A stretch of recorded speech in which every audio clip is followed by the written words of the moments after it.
Eh bien bonjour les amis, c'est à nouveau moi, j'espère que vous allez bien, que la vie est belle, que vous êtes en forme, que vous ne vous êtes pas noyés dans les trompes d'eau qui s'abattent sur la France depuis un moment, parce qu'on a eu ce qu'il faut, hein. Après qu'ils viennent pas nous dire que les nappes phréatiques ne vont pas bien. À mon avis, elles débordent. Voilà, bon, à part ces considérations climatiques, je voulais vous remercier bien évidemment, comme d'habitude, de votre générosité, de vos commentaires adorables, de vos encouragements, de vos idées aussi des fois que je regarde et puis je vais réfléchir dessus. Et puis voilà, vous remercier d'être là, tout simplement. Alors, j'ai pas été très prolixe le mois dernier. À vrai dire, ils sont en train de poser la fibre dans le secteur. Mais alors, une grande ligne de fibre. Résultat des courses, j'ai été bien ennuyée pour faire ce que j'avais à faire, mais surtout également pour enregistrer chez OVNI Paris un sujet qui me tenait à cœur, qui est celui du Caporal Valdès. Mais enfin, on fera ça très bientôt avec Patrice Galacteros. Hier, j'ai eu le plaisir d'être invité par Thibaut Canuti sur sa chaîne UAP Show. Il a été adorable, j'ai rencontré des gens sympas. Enfin bon, bref, la vie est belle. Les affaires reprennent. Alors, ce que je voulais vous présenter aujourd'hui, c'est un sujet à la fois sacré et historique. Et j'espère que ça va vous plaire. Parce que moi, j'ai vécu à la butte Montmartre, figurez-vous. Et justement, comme j'y ai vécu, c'est à cause d'une personne. Une personne à laquelle je veux rendre hommage, ainsi qu'à une deuxième personne. Alors, la première, c'est mon conjoint, tout simplement, mon ancien conjoint, Christian Crampon, qui a été un photographe de nature morte. Alors, les natures mortes sont les objets, hein, plutôt que les personnes. Mais il n'a pas été que ça, puisque dans des temps plus anciens, il a travaillé comme pour Vogue. C'était un grand photographe. Il avait le sens de l'image. Et quand il prenait les gens aussi en photo, dont moi d'ailleurs, j'ai eu cet honneur, même si j'aimais pas trop ça, parce que j'aime pas qu'on me photographie, eh bien, il savait faire l'âme des gens, il savait la saisir au vol. Et il a fait de très belles photos, dont certains se souviendront peut-être, il y a très longtemps, Jean-Paul Gaultier, qui avait fait une robe bleu-blanc-rouge pour Yvette Horner. Les photos, c'était Christian. Voilà. Donc je voulais lui rendre hommage, parce que sans lui, je n'aurais pas connu la vie de Montmartre. Et je n'aurais pas connu non plus Frédéric Durand, qui a été rattaché à la République de Montmartre, qui était un bon copain avec lequel on s'est bien amusé, et qui m'a permis de découvrir la butte dans son côté plus sacré, plus secret. Grâce à lui, j'ai pu rencontrer un prêtre qui m'a fait visiter la basilique du Sacré-Cœur, de ses entrailles jusqu'au plus pointu de son clocher. J'ai été dans les vignes de Montmartre quand il n'y avait pas un chat et c'était génial. Et puis j'ai rencontré Michou. Michou, cet adorable bonhomme qui nous manque beaucoup parce qu'il était formidable, il était d'une générosité, mais vraiment il était gentil. Et donc, grâce à ces deux personnages qui sont chers à mon cœur, eh bien, je connais la butte Montmartre, c'est pour ça que je vous en parlais aujourd'hui. Mais je vais vous parler de son aspect sacré. Car tout le monde connaît Montmartre, c'est la joie, c'est les artistes. Enfin bon, on connaît le Montmartre un peu plus profane. Mais le sacré, c'est plus compliqué. Et c'est de cela dont je vais vous parler aujourd'hui. Alors, on va déjà parler de ce qu'est Montmartre, la colline toute nue. Qu'est-ce qu'elle était, Montmartre, au départ? C'est une des collines de Paris. Et d'un point de vue géologique, la colline de Montmartre, elle n'est pas née d'hier. Elle est constituée, elle est toute blanche, normalement, sa pierre, hein. Elle est constituée d'un amas de mélange de craie, de marne, de gypse et d'alluvions déposées par la Seine durant des milliers et des milliers d'années. Et on a retrouvé dans ces sols des fossiles de toutes sortes, pas des fossiles comme ça, hein, des vrais fossiles, ainsi que des ossements de volatiles et de mammifères géants, alors vraiment d'un autre âge. Les fossiles de Montmartre, d'ailleurs, furent étudiés de très près en 1798 par un certain Georges Cuvier, qui est le créateur de la paléontologie française. Et là, vous pouvez voir en photo une de ces mâchoires de périssodactyle, qui devait être un zosio, un gros zosio, pas facile certainement, qui a été retrouvé là, voilà, dans le diluvium de Montmartre et dans d'autres endroits de la colline. Et dans ce diluvium, alors le diluvium, c'est quoi? Eh bien, ce sont les dépôts d'alluvions du Quaternaire attribués au déluge. Il y a un diluvium à Montmartre où on a retrouvé à la fois des ossements d'humains primitifs, mais également de rennes. Tout ça s'était mélangé. Il y en a à travers le monde, partout, de ces diluviums où on retrouve mélangés hommes et animaux. Voilà. Bah, c'est le cas également à Montmartre. Alors, évidemment, s'il y avait des rennes à l'époque, c'est qu'il faisait un peu frisquet, hein. On était dans l'ère glaciaire. Les millénaires passant, et le climat était devenu un peu plus clément, même beaucoup plus clément, et bien d'autres hommes modernes, cette fois, se sont installés sur la butte et ont cultivé ses pentes, et ceci bien avant l'arrivée des Romains. Sans toutefois que la preuve formelle en ait été trouvée, eh bien il est fort probable qu'à cette époque reculée, ces hommes très anciens honoraient déjà leur divinité païenne sur la butte. Ça, c'est à peu près certain, puisqu'ils le faisaient partout, il n'y a pas de raison qu'ils ne l'aient pas fait à Montmartre. On pense qu'étaient ainsi vénérés les esprits des eaux, à de multiples sources qui serpentaient à l'époque au milieu des bois de la petite montagne. Beaucoup pensent que la butte a vraisemblablement été aussi un lieu de culte druidique, mais là encore, on n'a pas retrouvé quoi que ce soit. On le suppose également. Ce dont on est certain, en revanche, c'est que les Romains l'ont investi et y ont cultivé la vigne et les céréales. Moult traces de leur occupation d'ailleurs ont été retrouvées sur la butte Montmartre, notamment des ruines d'habitations, des vestiges de statues et des bas-reliefs qui datent des 2 premiers siècles. Ont aussi été exhumés les restes d'au moins un temple, sinon 2. Dans l'église Saint-Pierre de Montmartre, d'ailleurs, si vous allez la visiter, eh bien vous verrez 4 colonnes qui proviennent de ces temples romains. Ceux ou ces temples antiques, on ne sait pas trop à qui c'était dédié, mais ça pourrait être à Mercure probablement ou à Mars. Comme aucune inscription n'a été retrouvée, on ne sait pas trop. Certains ont plutôt pensé à un culte au dieu Mercure, puisque vers le IXe siècle, la butte Montmartre a été désignée sous le nom de mont Mercury.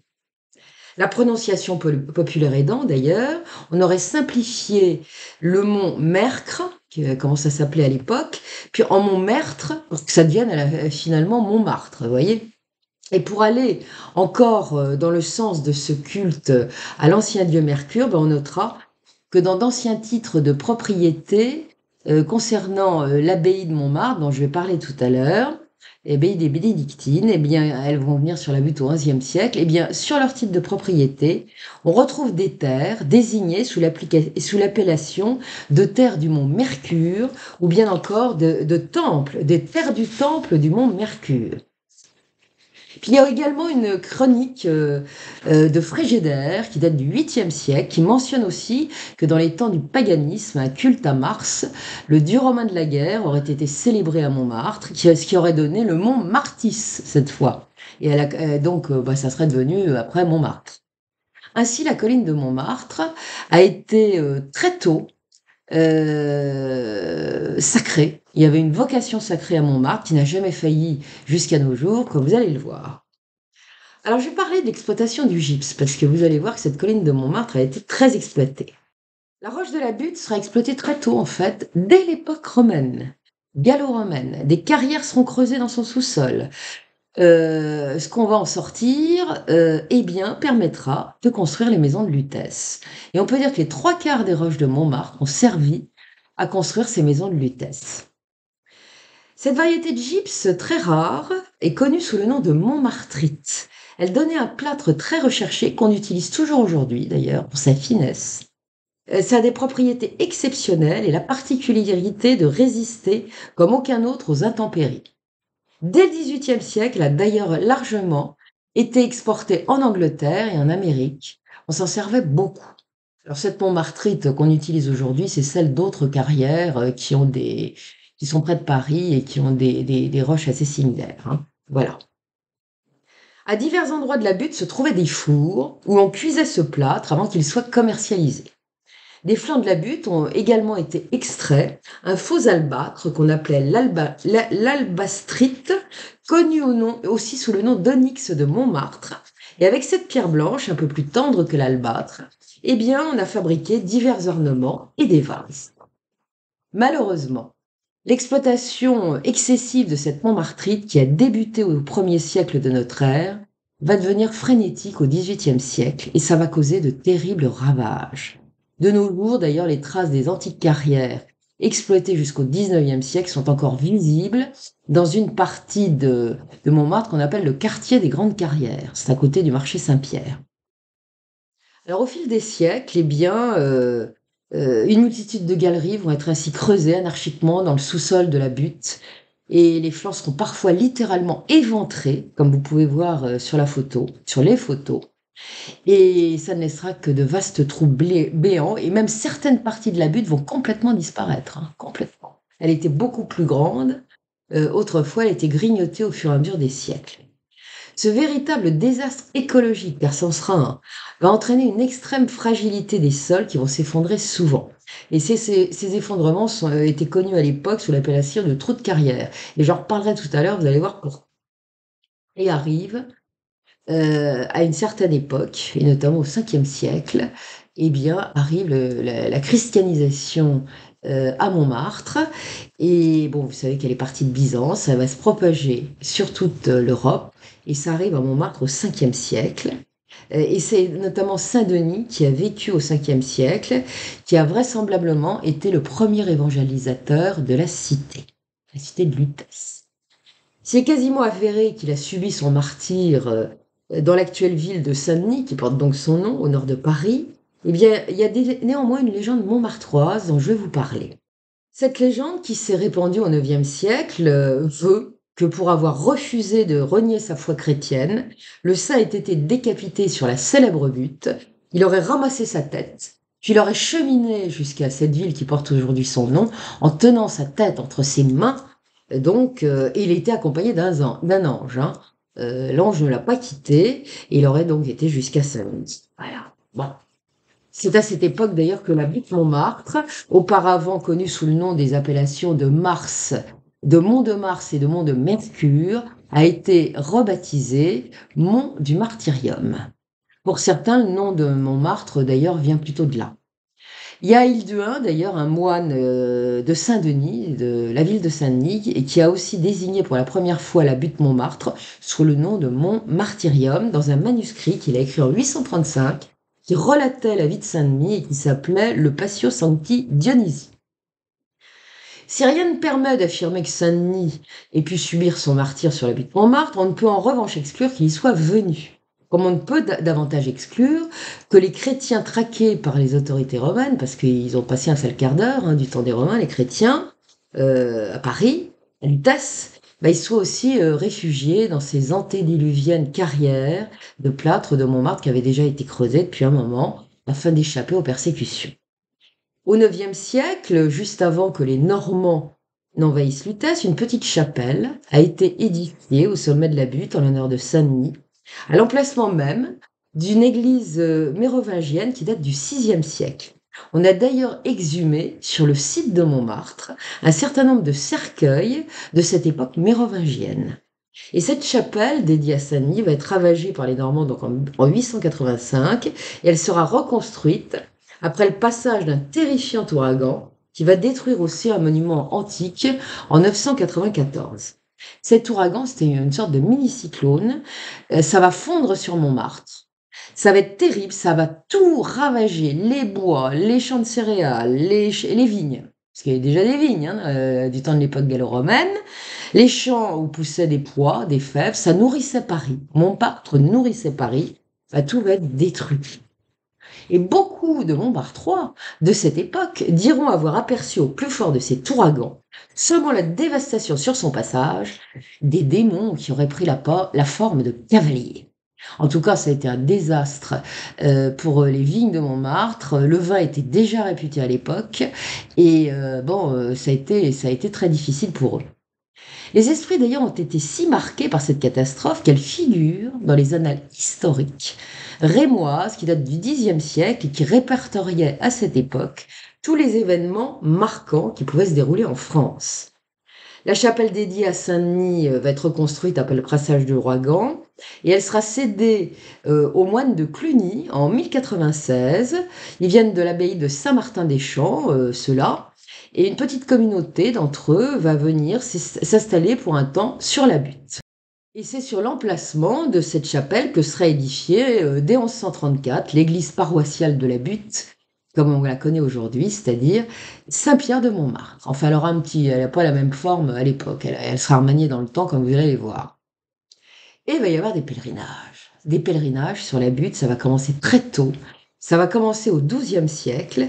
Les pèlerins qui se rendent à Saint-Denis pour honorer Saint-Denis, eh bien, font une brève halte à Montmartre, au lieu supposé de son martyre. Puis il y a cette légende depuis le IXe siècle, hein. Et ils viennent se recueillir au martyrium, qui est creusé à mi-pente dans le flanc de la colline. C'est une sorte de grotte aménagée. Il y a 2 cryptes et 3 autels. Au XVIIe siècle, un célèbre saint viendra souvent se recueillir dans ce martyrium. Il s'agit de Saint Vincent de Paul, qui vient de sa cure de Clichy ou alors de son couvent de Saint-Lazare. Régulièrement, il viendra gravir les pentes de la butte pour venir y prier, mais aussi pour donner la bonne parole, porter la bonne parole aux carriers qui travaillent dans les carrières de Montmartre. Dès le Moyen Âge, on fait le détour jusqu'à la fontaine, dite du crâne coupé, ou la fontaine des martyrs. Et il y a beaucoup de gens qui vont se rendre là, à cette époque. Cette fontaine se trouvait sur le flanc, là où se trouve de nos jours l'impasse Girardon. Donc si vous vous baladez dans Montmartre, prenez un plan et vous saurez que cette fontaine était là, cette fontaine dédiée à Saint-Denis.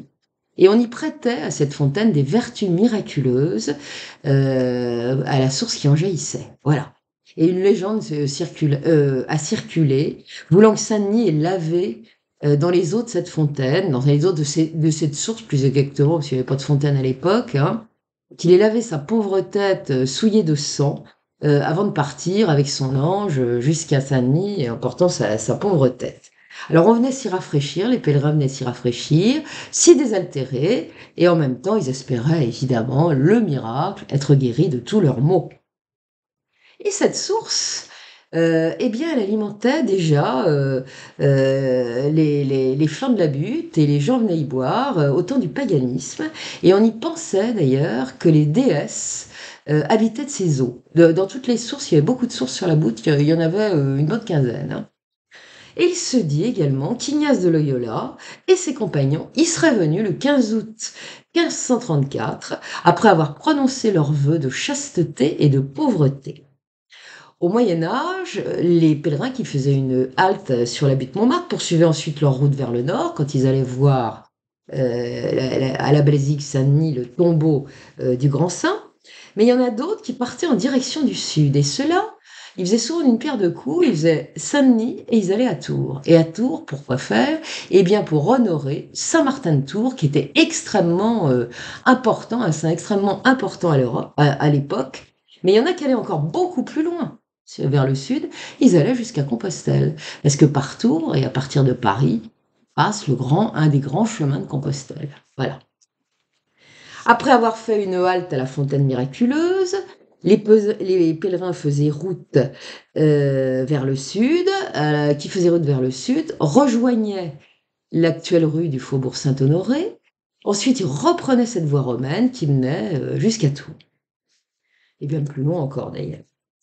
Les Montmartrois fréquentaient eux aussi assidûment cette fontaine, évidemment.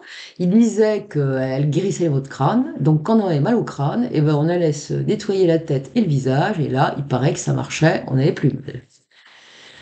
Mais l'eau de cette fontaine n'avait pas que cette vertu, vous allez voir. Il se disait en effet que si une jeune fille s'y rendait à Potron-Minet et qu'elle en usait pour faire une toilette de chat, eh bien, elle rencontrerait, à coup sûr, un beau bateau dans l'année qui suit.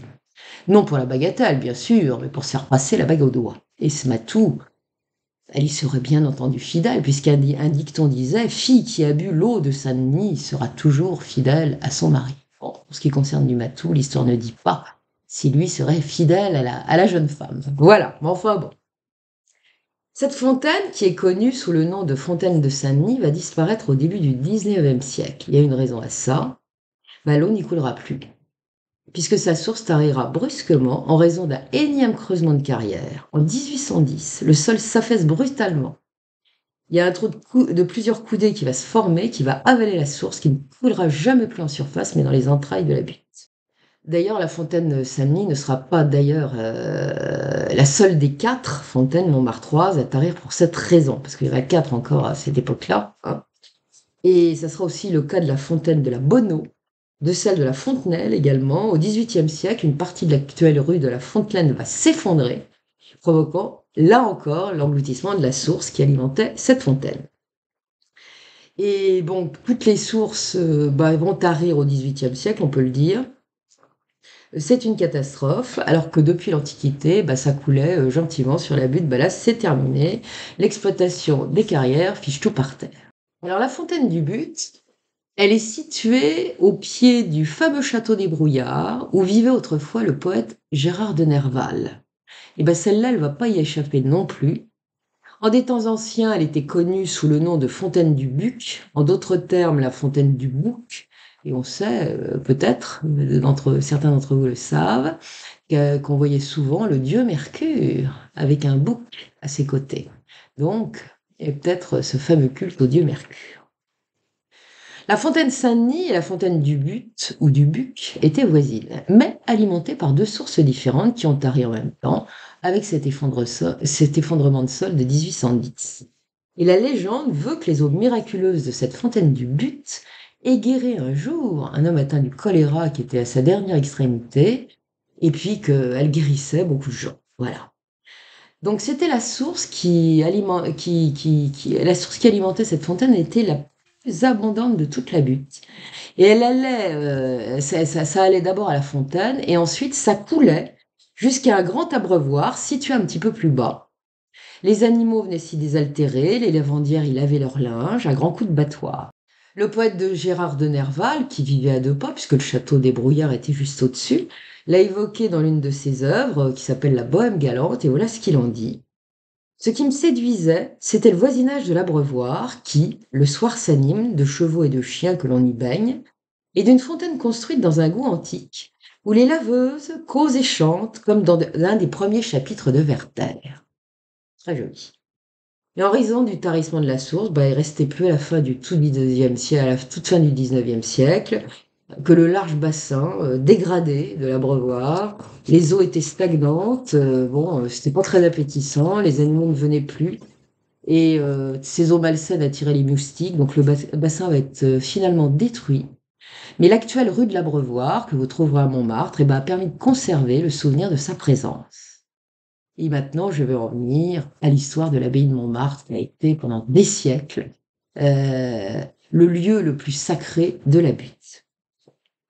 Comme on l'a vu, vers la fin du XIe siècle, la plupart des terres de l'abbaye de Montmartre sont devenues la propriété des religieux de l'ordre de Cluny, qui a établi durant quelques décennies une petite communauté de moines qui venait de l'abbaye mère de Saint-Martin-des-Champs. Il y a une abbaye qui va se construire, hein. Les moines sont arrivés là, mais ils vivaient dans des petits ermitages.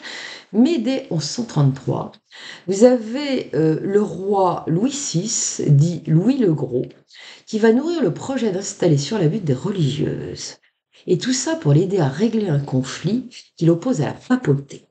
Et ce roi qui avait été élevé par le célèbre Allais Sugère, qui était l'abbé de Saint-Denis, l'abbé de Saint-Denis, va épouser une femme qui s'appelle Adélaïde de Savoie. On la connaît aussi sous le nom d'Alix, la reine Alix. Elle n'est autre que la nièce d'un pape, qui est Calixte II. Et ces deux époux royaux vont s'attacher à doter généreusement l'abbaye qui va être édifiée au sommet de la butte Montmartre, dont les travaux de construction vont débuter en 1134. Et cette abbaye sera connue plus tard comme étant l'abbaye d'en haut, parce que vous verrez après qu'il y aura l'abbaye d'en bas aussi. Et on peut la qualifier de royale, cette abbaye, tant du fait de sa superficie que du nombre de religieuses qu'elle va abriter dès ses débuts. Elle bénéficiera même de la bienveillance papale, et ce qui n'est pas rien. Le pape Eugène III, il y a en effet fait le déplacement par deux fois, la première en 1147, afin de célébrer la cérémonie fort solennelle de sa consécration, en présence du roi, de la reine de France et de toute la cour. La seconde fois, pour consacrer le maître-autel de l'église Saint-Pierre de Montmartre, qui a été édifiée à l'emplacement de l'ancienne basilique mérovingienne du VIe siècle, dédiée à Saint-Denis. Et elle sera, cette église Saint-Pierre de Montmartre, l'église abbatiale. Saint-Pierre de Montmartre est aujourd'hui l'église paroissiale de Montmartre. Vous pouvez toujours la visiter. Vous verrez qu'il y a une belle énergie dans cette église. Elle est toute petite à côté du Sacré-Cœur, mais elle est très. On sent qu'il y a une énergie. Notons que le pape Eugène III, qui fut d'ailleurs canonisé, était un ancien pape, parce que c'est lui donc qui est venu, était un ancien pape, un ancien moine de l'abbaye de Clairvaux. Et il était un disciple du grand Saint Bernard de Clairvaux. Et d'ailleurs, Bernard de Clairvaux va à plusieurs reprises sur la butte pour se recueillir au martyrium, et il fut même l'un des diacres de l'abbaye de Raux. Après le décès du roi Louis VI, la reine Adélaïde, qui est connue, donc je vous l'ai dit, comme étant la reine Alix, eh ben, elle ne va pas abandonner l'abbaye.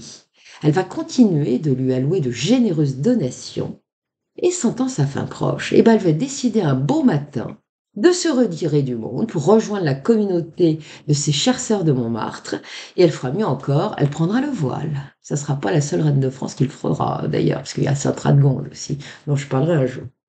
Un an plus tard, en 1154, elle rend l'âme et son corps sera enterré devant le maître-autel de l'église abbatiale, donc Saint-Pierre de Montmartre. Aujourd'hui, si le caveau a disparu, on peut encore admirer, comme vous pouvez le voir, la pierre tombale qui est exposée dans l'église Saint-Pierre. Au fil du temps, l'abbaye a pris une ampleur considérable. Au XIIIe siècle, son enceinte va s'étendre sur une vaste partie de la butte, à son sommet et sur une partie de ses flancs également. Et l'extension va se poursuivre au XVIIIe siècle. Les terrains de l'abbaye vont s'étendre sur près de 13 hectares, vous imaginez, c'est énorme. Et l'emplacement actuel du Sacré-Cœur, qui sera construit beaucoup plus tard, eh bien, au temps des Bénédictines, c'était un très très beau jardin. Et les religieuses pouvaient se promener. En attendant, au tout début du XVIe siècle, une petite communauté de moines bénédictins va venir rejoindre les sœurs bénédictines. Bien entendu, chaque communauté a ses bâtiments, hein. Pas question que les moines et les religieuses se mélangent, sait-on jamais, ça ne se faisait pas. Puis ça aurait pu mal tourner, vous voyez. Et c'est en ce XVIe siècle que l'abbaye va connaître deux catastrophes. La première, ça va être un terrible incendie qui va ravager le dortoir des religieuses. 38 cellules sont détruites, c'est une catastrophe, ça se passe en 1559. Et ça va tellement cramer dans tous les sens que ça va brûler aussi la sacristie. La seconde catastrophe, elle va se produire en 1590.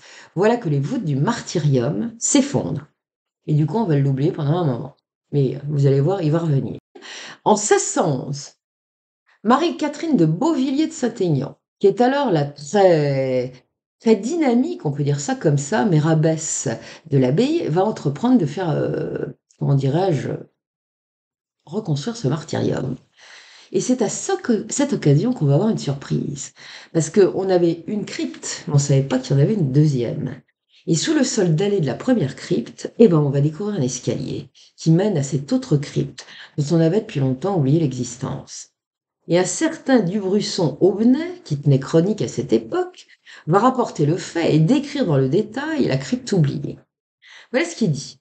Au-dessous de cette chapelle, ou première crypte, il y en a une autre, où avec flambeau, parce qu'il n'y a aucune clarté, on descend 60 degrés, bon c'est des marches, hein, à deux reprises bien droites, 15 de la première et 45 de l'autre, jusque au bas, où vous trouverez un caveau taillé dans le roc de pierre blanche, et tendre, toute fendue et crevassée, tant haut que bas, en plusieurs endroits. Il y a aussi un autel, de la même pierre, du côté d'Orient, et la croyance commune est que Saint-Denis disait là la messe. Le lieu est fort humide et le roc rend l'eau de tous côtés et à grosses gouttes. Bon, voilà. Évidemment, dès qu'on sait ça, on va clamer que cette mystérieuse crypte ne peut qu'être celle sanctifiée par Saint-Denis. Et donc, tout le monde va s'y précipiter. Ça fait l'effet d'une bombe.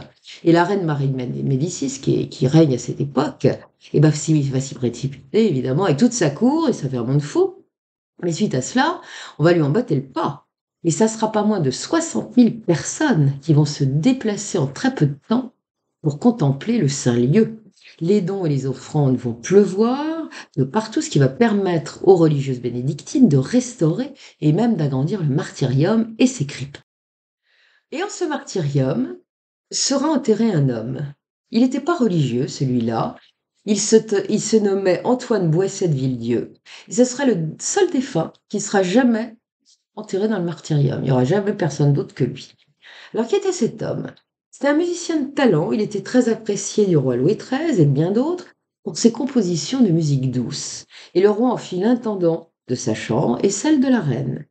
Et les bénédictines l'avaient en grande estime, parce qu'il leur avait appris à chanter. Et elles versèrent bien des larmes lorsque le pauvre rendit l'âme, et pour le remercier, elles décidèrent ainsi de l'honorer, en le faisant enterrer dans le martyrium. Voilà. Et puis, je vais vous parler de quelque chose d'extraordinaire, un phénomène céleste qui va vous laisser assis, vous allez voir. Très bizarre ce truc-là. En 1621, les Montmartrois et les Bénédictines seront les témoins d'un phénomène céleste fort étrange. Au soir du dimanche 12 septembre 1621, vers 21h, tous vont en effet voir soudainement apparaître dans le ciel encore clair de grandes lueurs, entremêlées de petites nuées blanches, lesquelles, séparées les unes des autres, ressemblaient, dira-t-on, à des sortes d'escadrons volants. Ces petites nuées vont se précipiter les unes vers les autres à une vitesse prodigieuse, ce qui va laisser les Montmartrois tout pantois et même effrayés, sauf d'autant plus que ces petites nuées blanches disparaissent tout d'un coup, comme par enchantement. Qu'est-ce que c'est que ce truc? Peu après, le temps va y avoir un petit laps de temps sans rien, puis ça va recommencer.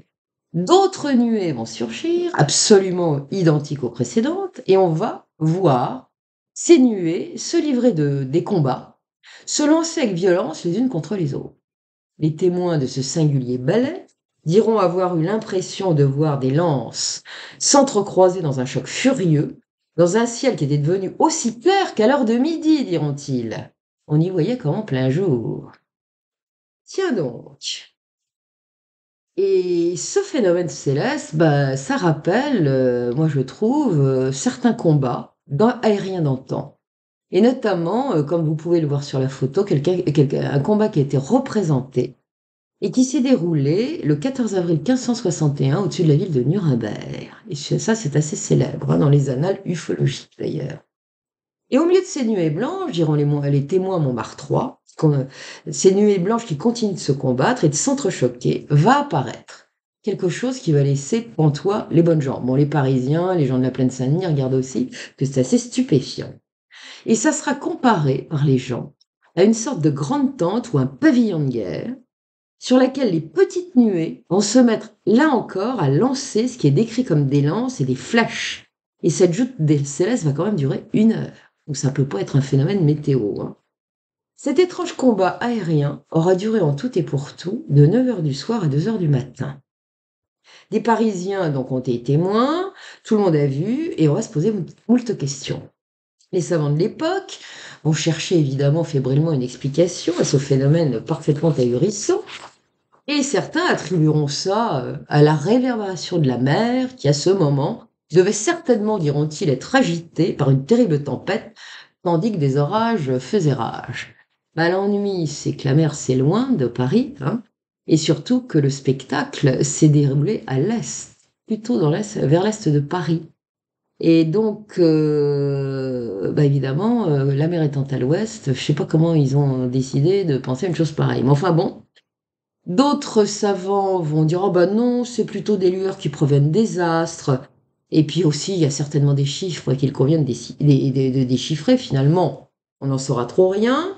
Et comme aucune des hypothèses savantes ne peut expliquer ce qui a été contemplé, avec une certaine angoisse d'ailleurs, par des milliers de personnes, eh bien l'opinion publique va en déduire qu'il ne peut s'agir que d'une manifestation de la colère divine, un avertissement d'une catastrophe imminente donnée par le bon Dieu. On va alors se mettre à prier avec ferveur afin de calmer le courroux du ciel et de détourner le potentiel fléau qui semble vouloir menacer le pays. Et donc, on est toujours avec l'abbaye d'en haut. Mais va arriver la construction de l'abbaye d'en bas. En 1622, la sœur de la mère abbesse, Anne de Beauvilliers, qui était également fort pieuse, mais également aussi très très fortunée, va faire don à l'abbaye de fonds extrêmement conséquents, ce qui va permettre de transformer la chapelle de l'abbaye en prieuré, et une dizaine de religieuses vont venir s'installer là, dès les travaux achevés. Puis ça sera l'affluence. Donc des postulantes vont se presser en si grand nombre à la porte du nouveau couvent qu'il faudra agrandir à toute vitesse. C'est ainsi que va voir le jour qu'une nouvelle abbaye va voir le jour, qu'on va baptiser l'abbaye d'en bas. Tandis que celle de l'origine, l'abbaye du haut, culmine, elle reste, au sommet de la butte. Désormais, il y a donc les bénédictines d'en haut et les bénédictines d'en bas. Et sur cette gravure, vous allez remarquer, cette gravure que vous voyez là, que les 2 abbayes sont reliées par une longue galerie.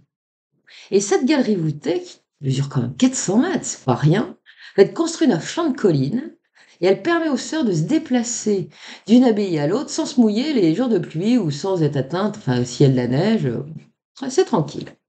Et pour que la montée ne soit pas épuisante, on avait même pensé à faire de petits paliers pour qu'elles reprennent leur souffle.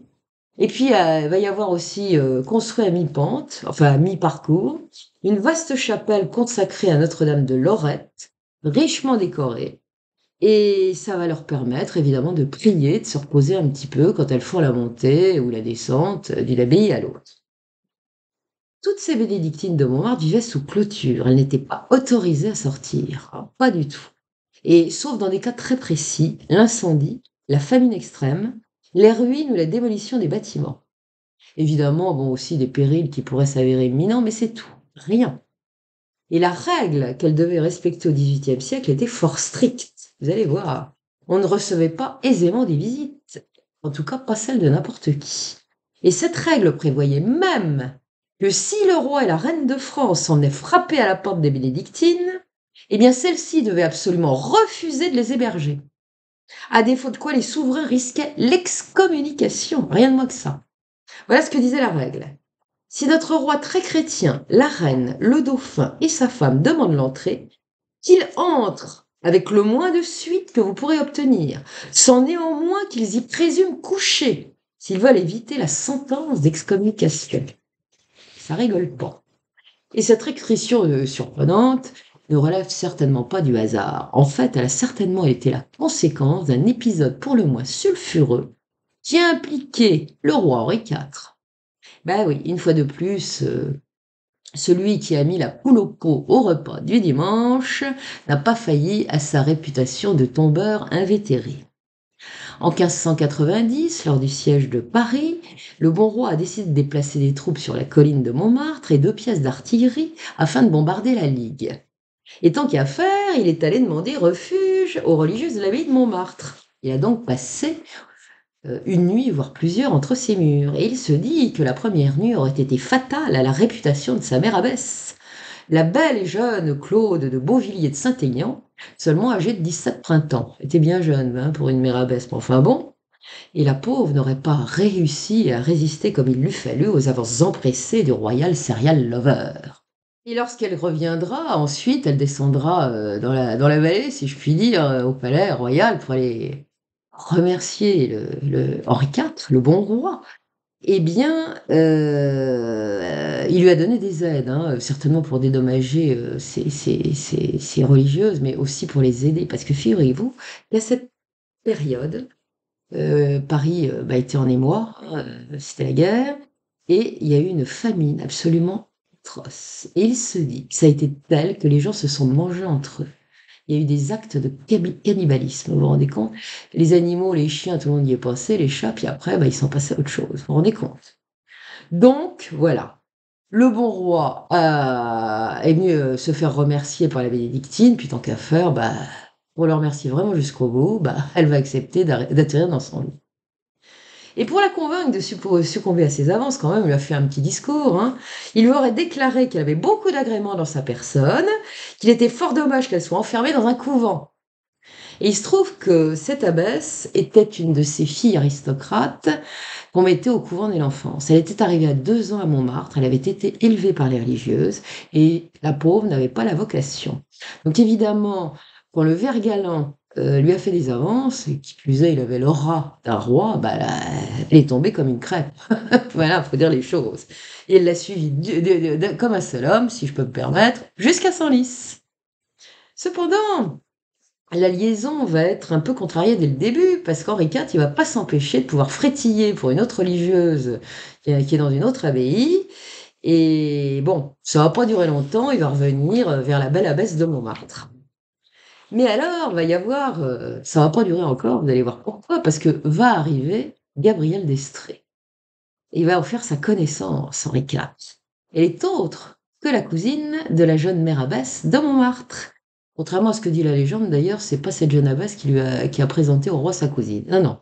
En fait, c'est l'un des amis du monarque, qui s'appelle le duc de Bellegarde, qui l'avait pour maîtresse. Et il inventait ses charmes, elle était belle, enfin bon, bref, il lui en fait tout un plat.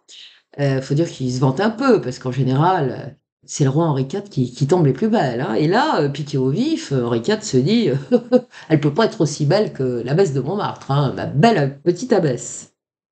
Le duc lui dit, bah oui, bah vous allez comparer, hein. Donc il lui présente Gabrielle d'Estrées.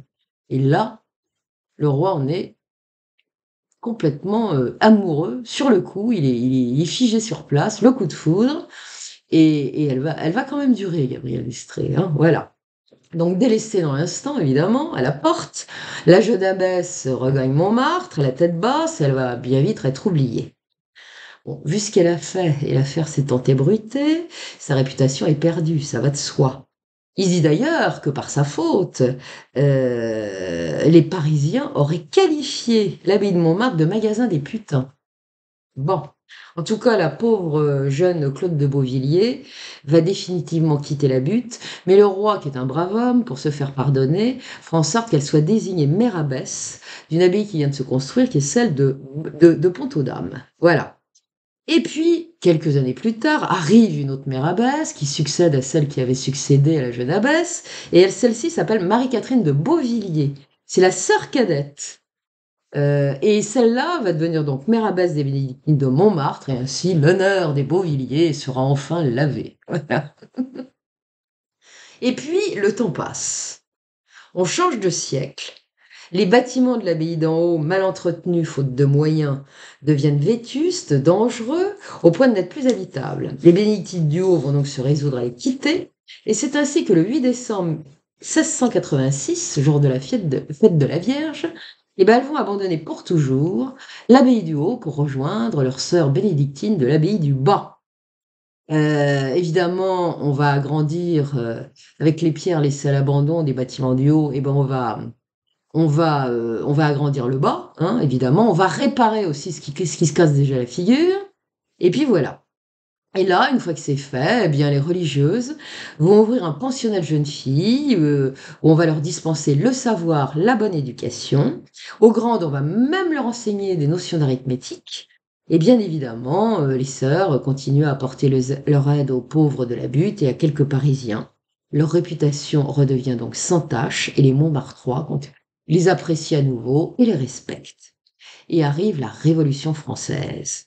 Ah, la Révolution française, qui va causer au pays bien des ravages. On va s'en prendre aux prêtres et aux religieuses, évidemment, autant qu'aux biens de l'Église, si bien qu'en 1792, celles que l'on nommait depuis longtemps les Dames de Montmartre vont être priées par les révolutionnaires de quitter leur abbaye. Ceux-là qui avaient alors habité la butte, avaient rebaptisé la butte en Montmarat, eh bien, bah, vous savez, c'était l'ami du peuple, Marat. Bon, bah voilà, ça devient le Mont Marat. Et ben, ils vont avoir dans la foulée l'idée de transformer en temple de la raison l'église Saint-Pierre de Montmartre. Et tant qu'à faire, bah, il n'y a pas besoin de clocher, donc il y avait un très joli clocher tout fin, terminé, ils vont l'abattre. Les biens des bénédictines vont être dispersés, non des moindres, puisque l'abbaye renfermait des richesses absolument inestimables. Au fil du temps, l'abbaye avait en effet été gratifiée de multiples dons et de présents dont beaucoup étaient royaux.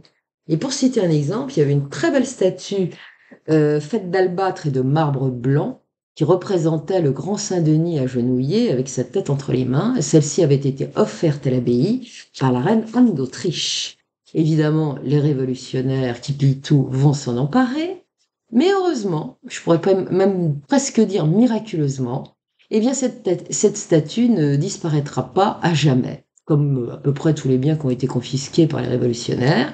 On va la retrouver en effet plus tard, trônant dans une église parisienne qui est celle de Saint-Jean et de Saint-François. Et puis il y aura aussi un désastre complet. Il y aura la magnifique bibliothèque de l'abbaye qui contenait des milliers de livres, certains très rares. Bah, tout ça, ça va être donné par les révolutionnaires au corps de l'artillerie. Et on sait que beaucoup de ces livres vont servir à confectionner des cartouches et des gargousses. Vous voyez, un désastre. Puis bon, les objets ordinaires, l'orfèvrerie, les meubles, les tableaux, dont certains peints par de très grands maîtres, hein, vont être confisqués. Ceux-là, terminé, on ne les reverra jamais. Les révolutionnaires vont piquer toute l'argenterie, tant qu'à faire. Ils vont le faire fondre à l'hôtel de la Monnaie. Et il y en aura quand même pour 107 kilos. 107 kilos d'argent pur. Pas mal, hein? Donc il y avait une colossale fortune à piller à Montmartre. Le trésor de l'abbaye était en partie composé de ciboires, d'objets de culte précieux, dont de somptueux reliquaires, avec des pierres précieuses, de l'or et tout ça. Il y en avait neuf chasses précieuses qui contenaient des reliques, notamment des ossements réputés être ceux des martyrs anonymes de Montmartre. Et puis enfin c'était les martyrs du temps de Saint-Denis. Et puis, l'abbaye possédait aussi un morceau de la vraie croix, de même qu'un fragment de la tunique du Christ qui avait été donné par les religieuses bénédictines d'Argenteuil. Et vous pouvez toujours admirer cette tunique là-bas. Voilà. Et la tunique de la Vierge, je crois aussi. Je ne sais plus trop ce qu'il y a à Argenteuil. Enfin bon, bref, elles ont récupéré ça, celle de Montmartre. Il y avait également un anneau de fer censé provenir de la chaîne qui aurait entravé l'apôtre Jean lorsqu'elle a été reléguée sur l'île de Patmos. Il y avait un fragment du crâne de Sainte Anne, un autre de la mâchoire de Saint-Denis, offert à l'abbaye également par la reine Anne d'Autriche. Il y avait également des reliques de Sainte Marthe, Sainte Brigitte, Sainte Catherine de Suède, Sainte Marguerite, Saint François Xavier, Saint Benoît et même de Saint Vincent de Paul, la totale. Et puis, tout ça risquait d'être pillé et profané, évidemment. Mais il y a une religieuse qui est une bénédictine de Montmartre, qui s'appelle Madame de Saint-Laurent, et elle va faire en sorte d'épargner la profanation à toutes ces reliques précieuses. Elle va rassembler tout ce qu'elle pourra dans une grande caisse, qu'elle va faire enterrer secrètement au cimetière de la Courneuve. Et une fois le danger écarté, on exhumera cette caisse, on retrouvera tout, et les saintes reliques pourront être remises à l'adoration à nouveau des fidèles. Voilà. En tout cas, une fois l'abbaye pillée, ne restait plus qu'à s'attaquer aux représentantes de ce pouvoir unique que constituait la religion. Et comme les bénédictines de la butte étaient essentiellement également des aristocrates, ça faisait d'une paire de coups pour les révolutionnaires. Et si ces femmes, ces religieuses étaient appréciées beaucoup, beaucoup par les Montmartrois et beaucoup de Parisiens pauvres, eh bien, elles ne vont pas être épargnées. Et pourtant, dans les fameux cahiers de doléances, on ne retrouvera jamais la trace d'une plainte à leur égard. Pas une seule dénonciation. Ni d'un Montmartrois, ni de personne. En fait, c'est une dangereuse et vilaine accusation parfaitement gratuite qui va perdre la mère abbesse de Montmartre. Depuis bien longtemps, les chemins menant au sommet de la butte étaient dans un état désastreux, notamment celui qui reliait divers moulins du village de Montmartre. Il y avait les moulins qui avaient été construits. Il y avait de la céréale aussi là-haut. Eh bien, pour les remettre en état, furent créés en 1789 par les bénédictines de Montmartre ce qu'on appelle les ateliers de charité. Et ces ateliers employaient pour une vingtaine de sous par jour des milliers de vagabonds de tout poil payés par les bénédictines. C'est d'ailleurs souvent des étrangers. Et ceux-là, ces vagabonds, à coquiner avec quelques tristes cires révolutionnaires qui avaient intérêt, vont faire circuler des rumeurs. Et c'est ainsi que va se répandre comme une traînée de poudre la rumeur voulant que les travaux en cours ne concernent pas en réalité les mauvais chemins de la butte, mais la construction de plateformes destinées à placer des batteries qui bombarderaient la plaine Saint-Denis et tueraient les habitants. Une vraie théorie complotiste avant l'heure. Et ça va marcher. Et on va accuser évidemment les religieuses de Montmartre de cacher derrière leurs murs des armes, des munitions destinées à alimenter les fameuses batteries. Évidemment, en apprenant la chose, la populace de Paris et de la plaine Saint-Denis va se déchaîner contre les Montmartrois et leur traîtreuse sœur bénédictine. La mère abbesse de Montmartre, Marie-Louise de Montmorency-Laval, est offusquée par un tel mensonge. Elle va aussitôt faire porter un démenti à l'hôtel de ville. Un autre démenti, expliquant la réalité des faits, sera également publié par le bailli de Montmartre dans le journal de Paris. Et ce démenti du bailli démontrait clairement que les travaux ne concernaient que la réfection de l'ancien chemin qui reliait le village de Montmartre aux différents moulins de la butte, pour faciliter le transport des farines. Et ça sera peine perdue. Le 23 juillet 1789, une foule enragée se présente aux portes de l'abbaye. Le pire sera évité puisque la mère abbesse va décider de ne pas résister et va accepter que son abbaye soit perquisitionnée. Évidemment, on ne découvrira rien de compromettant. L'abbesse n'est donc pas l'ennemi du peuple, mais il faut trouver une autre infamie à lui mettre sur le dos, ainsi qu'à ses sœurs. Et comme ça s'avère compliqué, bon, on va pas tergiverser, on va leur dire dehors, quittez les murs, allez où vous voulez, mais vous restez pas là. Donc ça se passera, l'abandon de l'abbaye par les bénédictines se déroulera en août 1792. Et c'est ainsi que, pour en finir une fois pour toutes, pour les réfractionnaires, eh ben, la mère abbesse, mère Marie-Louise de Montmorency-Laval, qui était âgée, impotente, atteinte de cécité, eh bien, ça va mal se terminer pour elle, puisqu'elle va être arrêtée dans un couvent où elle s'est réfugiée avec ses filles et sera emprisonnée dans les sinistres prisons, les sinistres geôles de Saint-Lazare. Il y en a eu d'autres, hein. Je crois qu'il y a eu le marquis de Sade d'ailleurs qui était là-bas. Elle va comparaître devant le tribunal révolutionnaire et le sanguinaire Fouquier-Tinville, qui était vraiment une saleté, faut le dire, hein, qui s'embarrasse jamais de vérité, va lui faire grief d'être une des plus cruelles ennemies du peuple. Il va lui reprocher d'avoir abusé de sa position privilégiée d'abbesse pour commettre une foule d'exactions et de concussions envers les citoyens qu'elle avait l'audace d'appeler ses vassaux. Ben voyons. Et sans plus de façon, en dépit de ses dénégations, parce que la pauvre, évidemment, elle nie, eh bien, elle sera condamnée à mort, comme tant d'autres innocents, sur la base d'accusations portées par l'accusateur public, qui, comme on le sait, comme à son habitude, ces accusations ne reposaient que sur du vent. Et le jugement mentionnera que sa condamnation à mort est justifiée par le fait qu'elle a, je le cite, sourdement et aveuglement comploté contre la République. Une cruauté de plus que ce vilain jeu de mots, parce que vu dans l'état dans lequel elle se trouvait, elle avait 72 ans, elle était paralytique, mais elle était quasiment sourde et aveugle. Vous voyez le vice de mettre ça dans un jugement. Enfin bon. Le 24 juillet 1794, la malheureuse rendra l'âme sous la lame de la guillotine. Elle aura été l'ultime abbesse de l'abbaye de Montmartre. L'histoire ne dit pas ce que vont devenir ses filles, les autres religieuses. Il y en avait 46, dont 18 converses. Et c'est comme ça que les bénédictines de Montmartre vont disparaître à jamais de l'abbaye. Conséquence tragique, évidemment, de cette révolution. Et cette abbaye, le jour où elles l'ont quittée, comptait déjà 659 ans d'existence, 6 siècles et demi. Et puis, c'était ennuyeux tout ça. L'accusateur public avait décidé qu'elle était coupable, que la religieuse était coupable. Il fallait se servir maintenant, hein. Donc la populace laineuse va monter à l'abbaye et on va aller piquer tout. Et on va surtout aller détruire toutes les stèles des anciennes mères abbesses qui sont là depuis la nuit des temps. Toutes les stèles seront fracassées, détruites, volées. Il y en a une qui servira de margelle pour une fontaine de la butte. Vous voyez ? C'était vraiment un sacrilège total. En 1794, 2 ans après son pillage, l'abbaye du Bas, qu'on avait fini communément, comme je vous l'avais dit, par appeler l'abbaye aux dames de Montmartre, ne sera pas épargnée. Les révolutionnaires vont la vendre comme bien national et vont faire en sorte qu'il n'en subsiste pas le moindre vestige. La belle chapelle dédiée à Notre-Dame de Lorette qui avait été construite au milieu de la galerie, elle est rasée. Ce furent des exploitants de carrière et des marchands de plâtre alliés aux révolutionnaires qui vont acquérir à moindre coût l'abbaye et ses terres. Et sans perdre de temps, avec une frénésie douteuse, les nouveaux propriétaires vont s'acharner à détruire les bâtiments abbatiaux, dont il ne restera rien sinon des amas de pierre. Et ceci fait, ils vont se mettre à creuser encore et encore, le sol et le sous-sol. Le martyrium va être saccagé, de telle sorte qu'il n'en subsistera rien. On ne sait même plus où il est maintenant. Et en un rien de temps, le vaste domaine de l'abbaye de Montmartre ne sera plus que trous béants et failles. Son sol sera creusé en tous sens afin d'en extraire le maximum du précieux or blanc qu'est la Montmartrite.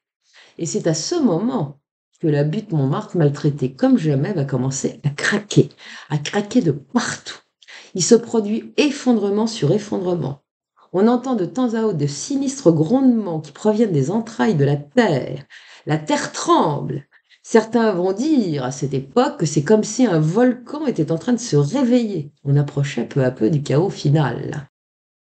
L'un des moulins, qui est celui de la Lancette, qui a été édifié en 1635, va commencer de s'affaisser, tout au début du 19e. Et là, du fait de sa fragilité, c'était la plateforme calcaire sur laquelle il reposait qui a été creusée juste en dessous. Donc, Il commence à pencher déjà, et puis, bah, ça va s'aggraver tellement que le meunier et sa famille vont être obligés de l'abandonner en 1816, il sera rasé en 1827. Il y aura pire. Sans savoir la date précise, on sait que dans le même temps, 2 jardins communaux où les habitants avaient l'habitude de venir danser durent être fermés parce qu'il a failli y avoir un sacré drame. Voilà qu'un jour, le maire de Montmartre, l'adjoint au maire de Montmartre, mariait sa fille. Et la noce est venue danser dans un de ces jardins communaux. Et d'un seul coup, on a entendu un craquement épouvantable. La terre s'est mise à vaciller.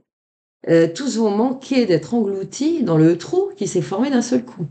Vous voyez, durant cette même période, diverses maisons vont se lézarder.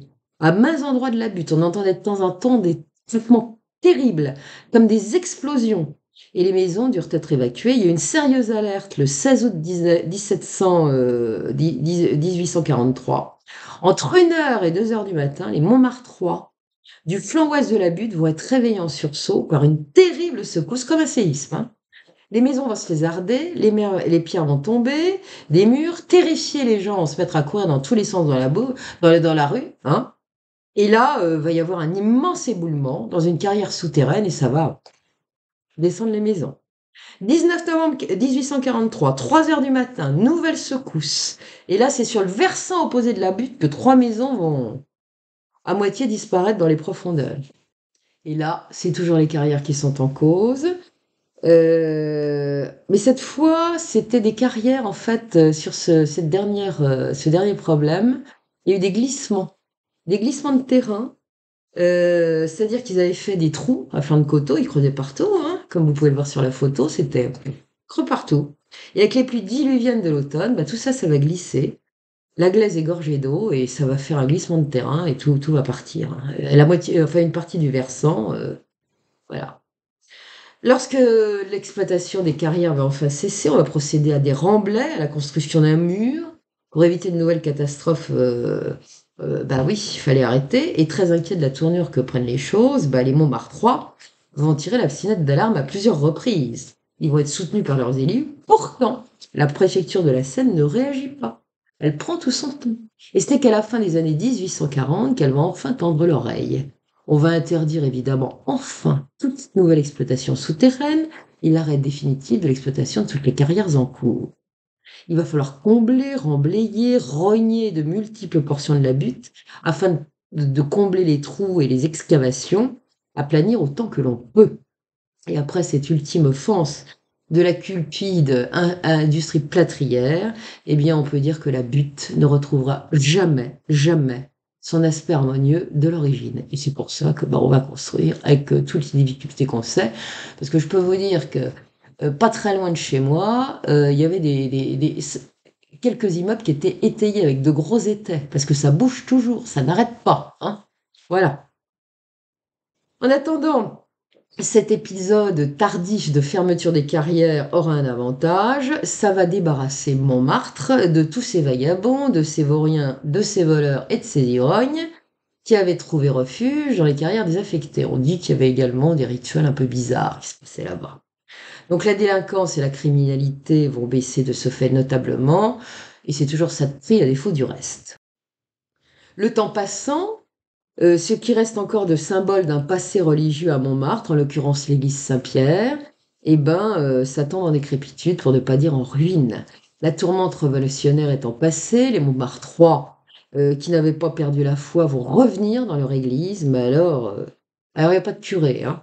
On leur avait fait aussi une maison proche du martyrium. Il y avait une maison qui était mise à leur disposition début 1795, un oratoire où ils pouvaient venir prier. Ça les intéresse pas. Ce qu'ils veulent, c'est leur église. Donc ils y vont. L'ancien curé va revenir aussi.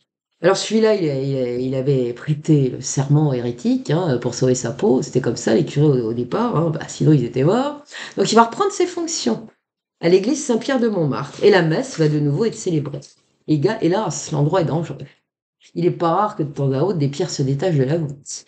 Le clocher n'est que ruine, la toiture étant partiellement effondrée, les vitraux sont remplacés par des planches pour la majorité, et ça devient si grave que l'église va être fermée. Le temps passe, elle continue peu à peu à se dégrader, et ça sera un véritable crève-cœur pour les Montmartrois qui sont croyants. Et puis, va venir l'offense suprême pour cette église. On va oser construire en effet, sur les vestiges branlants, sur le chevet de Saint-Pierre, une tour du télégraphe. Elle sera connue comme étant la tour de chat et sera inaugurée le 15 juillet 1834. Et elle a pour vocation de transmettre des messages de Paris à Lille. En 1844, un incendie va achever de détruire la pauvre église. Elle est réduite à sa seule nef désormais, et sa lente agonie n'est pas terminée. Et ceci dans l'indifférence la plus complète des autorités. Les services de l'État vont en effet tergiverser tout ce qu'ils peuvent durant des décennies sur les mesures à prendre pour remédier au désastre. Quelques travaux seront bien réalisés de temps en temps, mais très insuffisants pour que l'église puisse être un jour réouverte. Et vers 1850, la commission des monuments historiques va se poser la question, qu'est-ce qu'on fait avec ça? Est-ce qu'elle doit être restaurée ou être abattue dans l'état où elle est? Et c'est un certain Mérimée qui va réfléchir et qui va s'y coller pour rédiger un rapport. Et ce qu'il indique, ce brave homme n'est pas très encourageant, faut bien le dire, puisqu'il mentionne de multiples murs fortement lézardés, des voûtes crevassées, les clés de voûte qui menacent de se détacher, ça c'est pas bon signe, des piliers endommagés, des pierres délitées dans tous les murs qui sont couverts de salpêtre, enfin bon, c'est une horreur. Et pourtant, Mérimée va conclure son rapport en précisant que ce monument curieux mérite tout de même une étude sérieuse. Enfin, la dernière phrase n'est pas terriblement optimiste, elle est même plutôt sinistre puisqu'il écrit « Je crois que cette étude confirme mes prévisions et que cet édifice est un de ceux qu'il faut se résigner à voir périr. » Au final, comme d'habitude, on s'empressera de ne rien faire. Pire encore, on va laisser s'installer dans la pauvre église Saint-Pierre, ou du moins ce qu'il en reste, un atelier de confection. Et en 1871, ça sera un dépôt de munitions. Bon, inutile de vous dire que ça va ne faire qu'aggraver la situation. Et normalement, cette église devrait être détruite. Et elle devrait être détruite d'autant plus qu'à la fin de ce 19e siècle, le clergé lui-même souhaite fortement sa démolition. Il a condamné sans appel l'église Saint-Pierre à aller circuler, il n'y a de plus rien à voir, on la détruit. Et ils ont même le clergé a entrepris l'édification d'une nouvelle église sur la butte, place des Abbesses, qui cette fois sera dédiée à Saint Jean. Et c'est à ce moment que les amoureux de la butte Montmartre vont se réveiller. Il était temps! La coupe est déjà bien pleine, mais là, elle vient de déborder. Pas question de démolir Saint-Pierre de Montmartre. Donc ce sont surtout des artistes et des gens des belles lettres qui vont se mobiliser, ces intellectuels évidemment, et bien une campagne de presse terrible va être faite pour tout cela, et ça va marcher, puisqu'en 1898, les inspecteurs des monuments historiques vont se décider à changer de cap et se prononcer enfin en faveur de la restauration de Saint-Pierre de Montmartre. L'État et la ville de Paris prendront en charge le coût des travaux qui seront effectués entre 1899 et 1905, comme quoi, déjà en ce temps-là, la pression médiatique avait du bon. L'architecte choisi sera un certain Sauvageot. Il avait été élève de Millet et du célèbre Viollet-le-Duc. Et évidemment, bien que la très vieille dame soit d'époque romane, on va le faire à la mode de Viollet-le-Duc, puisqu'on va faire un transept gothique. Donc c'est ce que vous voyez maintenant. Et elle sera rendue au culte en 1908. Vous pouvez la visiter, je vous dis, elle est très intéressante, cette église. Et puis, que serait Montmartre, et même Paris, sans son Sacré-Cœur? Et nous y arrivons enfin. L'année 1870 a été une année noire pour la France, et plus généralement pour l'Église catholique romaine. Le pape Pie IX a perdu ses États, ce qui l'a privé par ricochet de son pouvoir temporel, ainsi que ses successeurs. Quant à la France, du fait de sa défaite face à l'Allemagne, elle a perdu cette année-là l'Alsace et la Lorraine. C'est un drame. Plus grave encore, les armées ennemies sont toujours sur le sol français. Et là, nombre de catholiques français qui sont encore attachés à leur religion, en dépit des soubresauts de l'histoire, vont décider qu'ils vont faire quelque chose. Ils sont effondrés. C'est pourquoi ils vont décider d'organiser des prières publiques et de grands pèlerinages, notamment à Lourdes, à Chartres ou à Paray-le-Monial. Des voix vont s'élever dans tous les cortèges, ça hurle vers le ciel, sauver Rome et la France. Et ces fervents catholiques sont convaincus que s'ils prient beaucoup, qu'ils expient leurs fautes et qu'ils font pénitence, le ciel ne pourra que les entendre et les exaucer.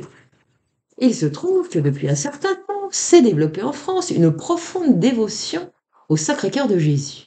Les bénédictines de l'abbaye de Montmartre, d'ailleurs, nourrissaient depuis longtemps cette dévotion au Sacré-Cœur de Jésus, et ceci bien avant les révélations faites lors d'apparition à Marguerite Marie Alacoque à Paray-le-Monial en 1689. Et je dois même dire et ajouter qu'un peu avant que l'Empire ne s'effondre, avec la chute de Napoléon III, eh bien, il avait été question que l'impératrice Eugénie, son épouse, de concert avec l'archevêque de Paris, se réunissent à Notre-Dame de Paris afin de consacrer le pays au cœur de Jésus. Cela ne se fit évidemment pas, mais dès le 13 décembre 1870, à l'initiative d'un certain monsieur Legenty, une pétition connue sous le nom de Vœu national et intitulée Protestation des catholiques français et vœux au cœur de Jésus pour obtenir la délivrance de Rome et de la France se mit à circuler. Son texte de présentation se terminait comme suit. Et afin de réparer les outrages faits à Saint-Pierre, en la personne de son successeur, afin d'obtenir par une intervention miséricordieuse du cœur de Jésus le pardon de nos crimes et les secours extraordinaires qui seuls peuvent délivrer Rome de sa captivité et faire cesser les malheurs de la France, nous promettons, lorsque ces deux grâces nous auront été accordées, de contribuer selon nos moyens à l'érection d'une église consacrée au cœur de Jésus sous l'invocation du prince des apôtres.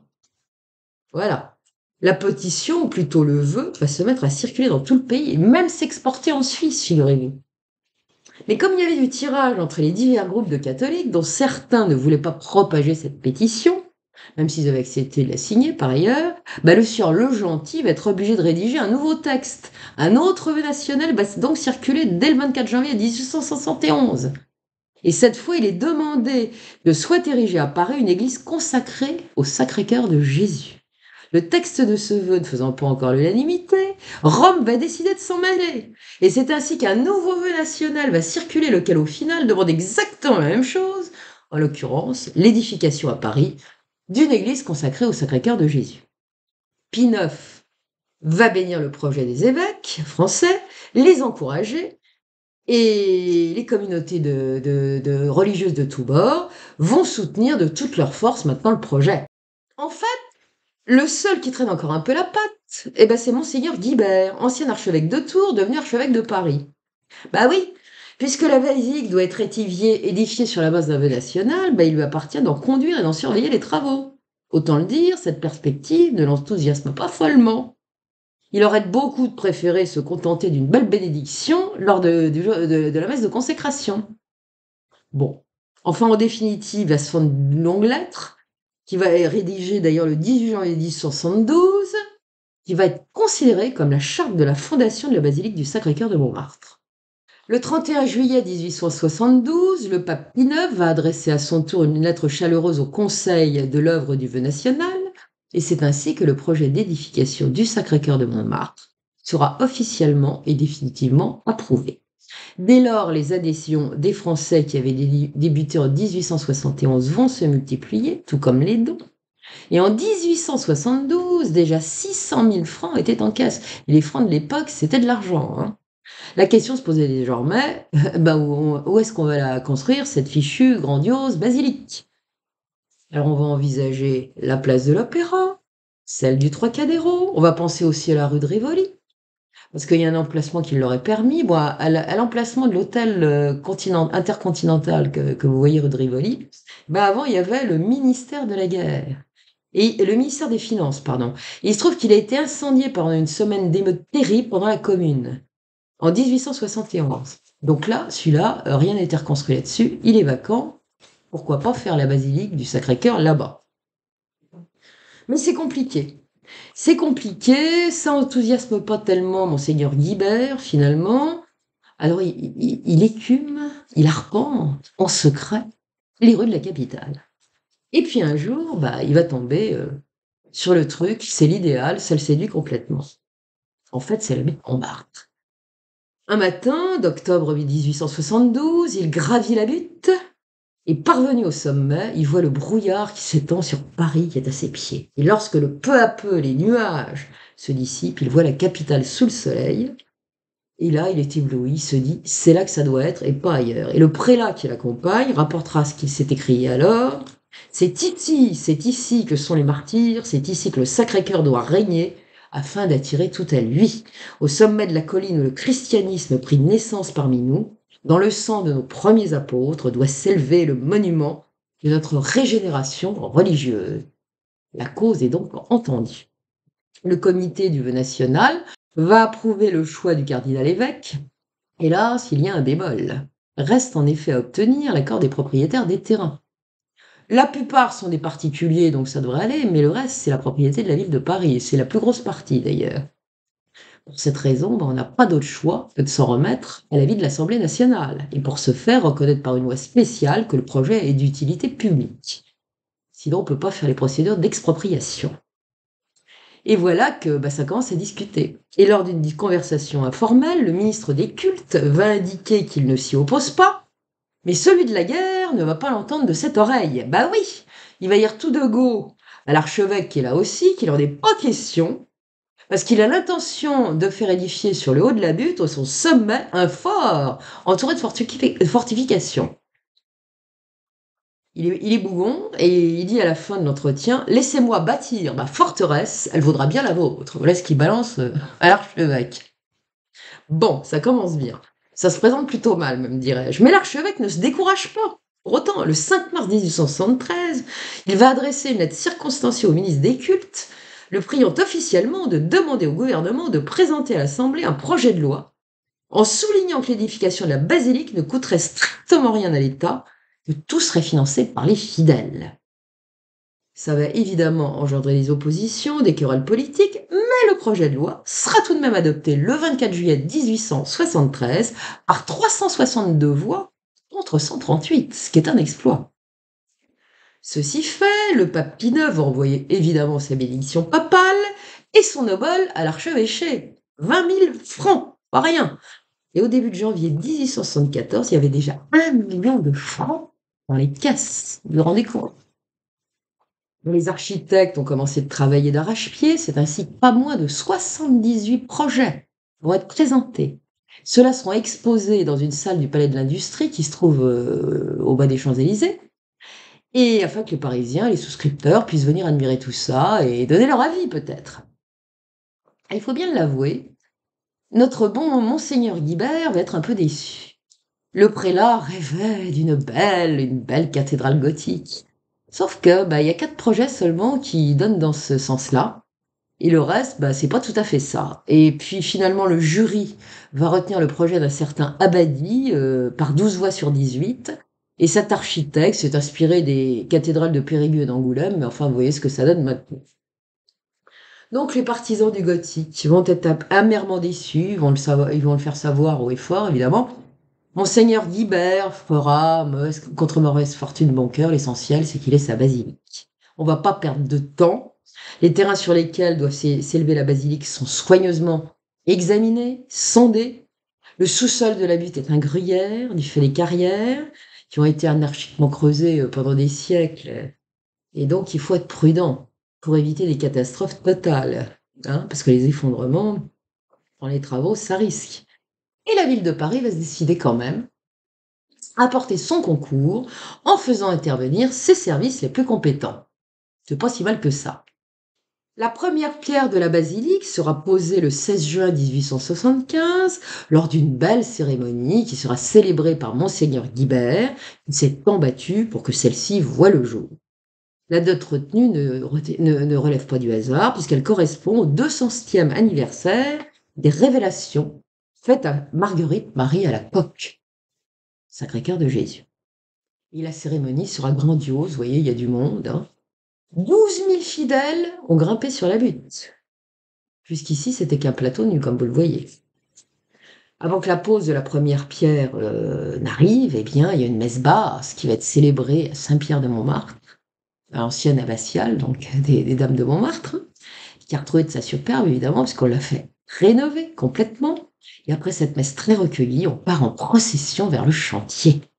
Monseigneur va consacrer et bénir cette première pierre, un beau bloc de marbre rose, avant de prononcer un bel et émouvant discours. Et dans une cavité qui était creusée dans la pierre, on va déposer diverses saintes médailles, des monnaies d'or aussi françaises et pontificales, et également un parchemin commémoratif de l'événement qui rappelle les noms de tous les officiels civils et religieux qui ont participé à la cérémonie de la pose de la première pierre autour du cardinal évêque de Paris. Comme on sait que l'édification de la basilique va être longue, on va édifier provisoirement une modeste chapelle sur les flancs de la butte, faite de pans, de bois et de plâtre, pour accueillir 400 personnes quand même. Et des prières pour la France pourront être récitées chaque jour durant toute la durée du chantier. Et les dons vont continuer d'affluer de toute la France et même d'ailleurs.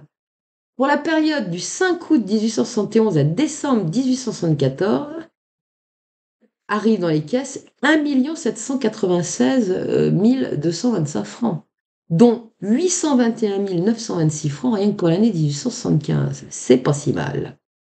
En attendant, le creusement des fondations va se révéler bien plus compliqué que prévu. Évidemment, il y a des glissements de terrain, de glaise, il va y avoir un changement d'entrepreneur aussi, ce qui va déclarer forfait, parce que là, il s'en sort pas, le gars.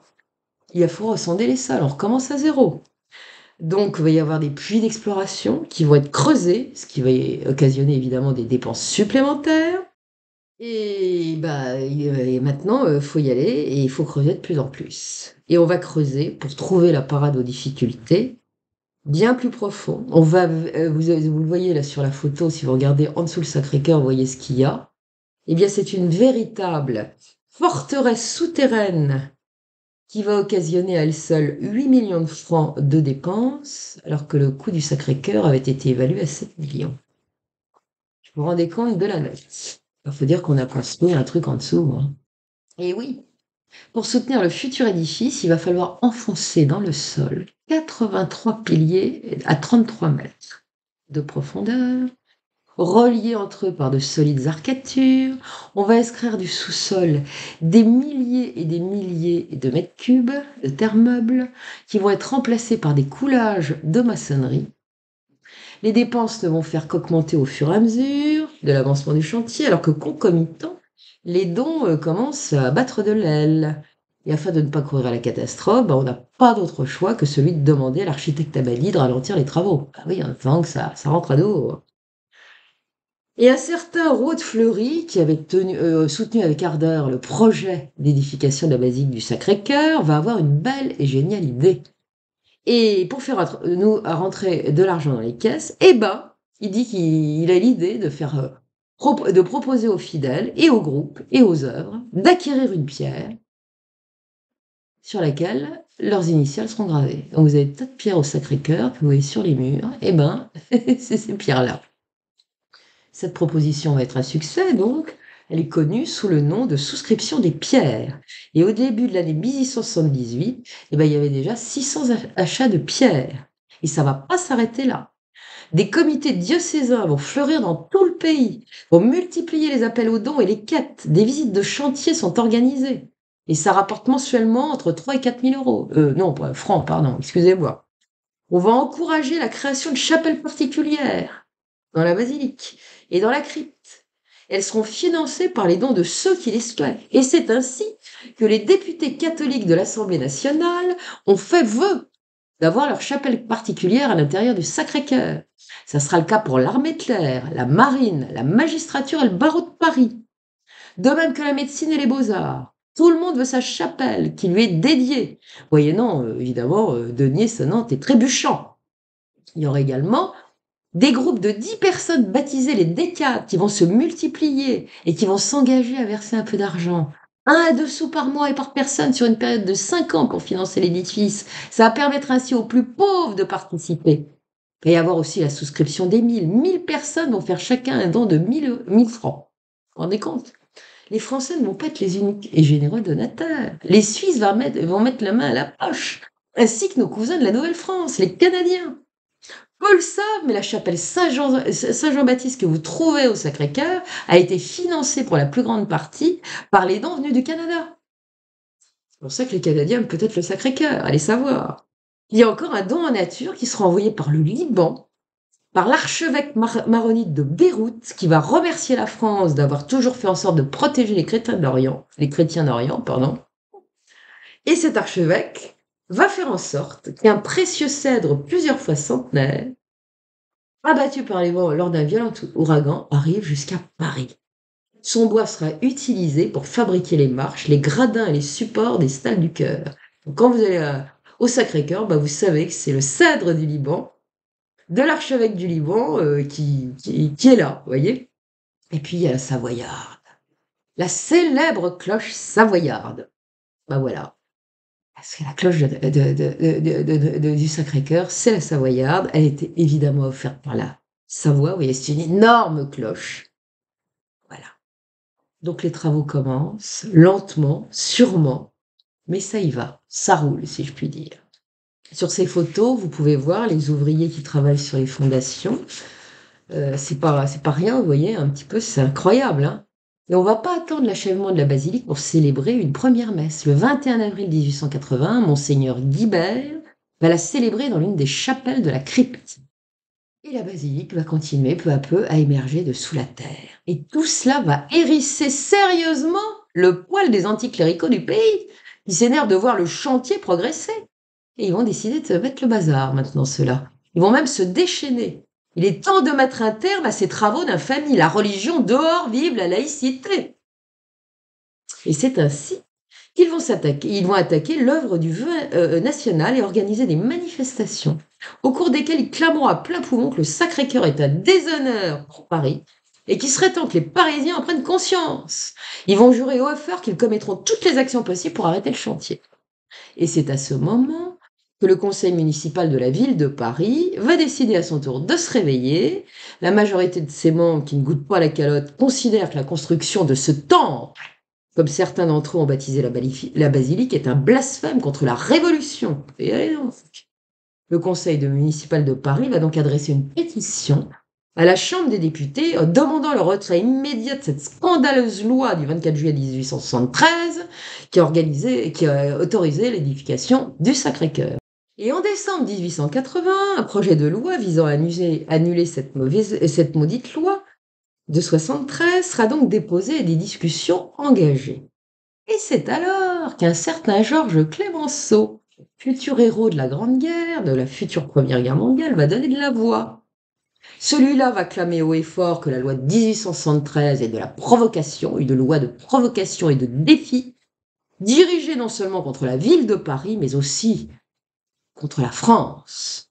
Contre la France, la capitale de la France républicaine et la France, mais aussi tout ce qu'il y a de français. C'est horrible. Il hurle à l'Assemblée nationale comme il le peut, il n'arrête pas. Il est très actif, Clémenceau, qui est jeune à l'époque, hein, vous le voyez sur la photo.